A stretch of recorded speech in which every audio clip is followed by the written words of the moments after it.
Welcome back. Now, Love is Blind UK finally made its debut on Netflix last month, but it's not just the messy love triangles and heart-stopping romances that have got us talking. No, one of the show's contestants, Demi Brown, has been praised for opening up about her experience with endometriosis and how it's impacted her dating life in the past. Let's take a look. I've always wanted a family. I've always wanted to, like,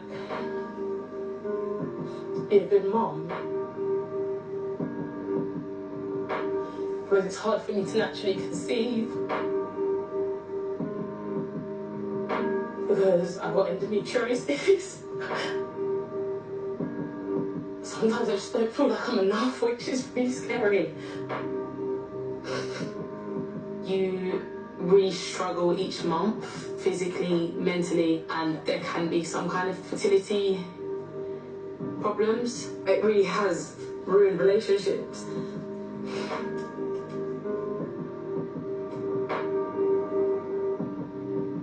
You okay? Yeah, alright. Good. I was about to have a moment, but I'm right. You're amazing. Thank you. Well, Demi joins us now to talk more about her condition. She's also alongside gynaecologist Dr. Neetu. Good morning to you both. I mean, it's so brilliant that you were on the show and you were so vocal, so honest. Was that kind of your mission to begin with, or was it a happy accident that happened along the way?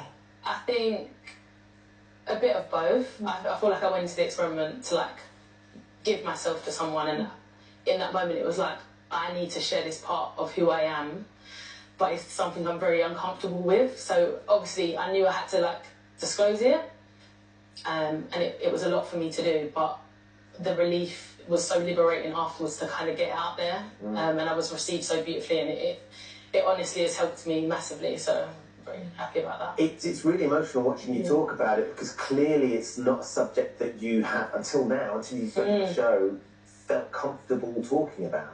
You couldn't even say the word. No, I couldn't. Honestly, to say the word endometriosis, which I can say now, I'd just get really tearful and really upset about it, because it was something that really did take a hold of, you know, how I was in relationships, and it was something that I was worried about kind of disclosing, and can you explain when it started and how it affected? Oh yeah, so when I first had my periods, I didn't know what a normal period was, right? I was quite heavy and stuff, and I just thought that was kind of normal. And then as you get older, you start to get into relationships. I always played football, and I started to notice that it was a lot more painful than what my friends were saying. I used to get like really numb legs and really severe back pain, but obviously that was kind of associated with playing football. Like I was in injury, so I was just going back and forth like, what is this? Until it started to actually affect my relationships. But also, it's going to be quite graphic, and one of the things that really struck me, Demi, you played in this football team, you had white kit.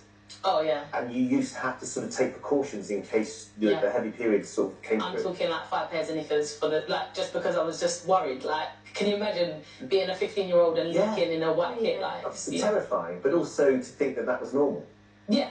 That was sort of, you know, that's what frustration, because you kind of you hadn't been able to share what you were going through, to understand that there was a condition that you were experiencing. Yeah, and this is no fault of anyone around me, because I just wasn't open about it. You know, I wasn't telling my mum I was doing that. I wasn't opening up to people. I just thought that was kind of like the norm that you do. You kind of mask it. And when did you first realise that it wasn't, and how did you go about getting help or advice? To be honest with you, I think it was when I got into a more serious relationships, and you know, you're more sexually active and so on, and the impact of that and how it made me feel afterwards and stuff. I was like, this can't be normal. So obviously I sought medical advice, a lot of back and forth, like misdiagnosis. Like I got told I had IBS, which is a common thing, I believe. Very common, so I was put on laxatives, and I was thinking like, why is it still so bad? Like, what is going on? To the point where I don't think I really got taken seriously until I hit 25, because that's when you have your cervical, your smear test, and so on. So yeah, they detected it when I hit 26. That's when I had the keyhole surgery. And the diagnosis then was quite severe endometriosis. Had it been found earlier when you first started asking, it would have been a very different thing. Yeah, and that's what obviously I was a bit upset about, because it's like I've been coming out for the last 7 years to try and figure out what's going on, to the point now I'm being told it's like moderate or like stage 3 or whatever.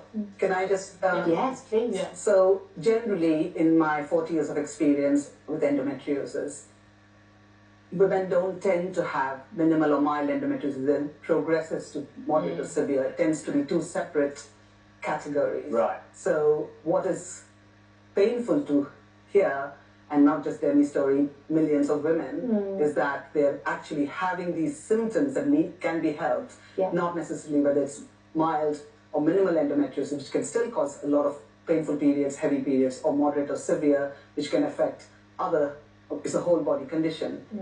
So I wouldn't worry so much about it not having been diagnosed for the sake of preventing it from progressing. Right. What is more important is all those years of suffering. Right. Yes, well, because I was unnecessary. For sure, because there's the physicality of what's happening. And the social aspects, all the aspects. And mentally as well, to know that there's something wrong with you. And you're told it's normal. But you don't know what it is. Yeah, and it's like, am I exaggerating? So I think the diagnosis for me helped validate my feelings, and then made me feel like it was a relief, to be honest with you. Like, okay, I feel heard. There is something. What's the next steps, kind of thing. And I went away and tried to like find what worked for me. I think in that moment it would have been better if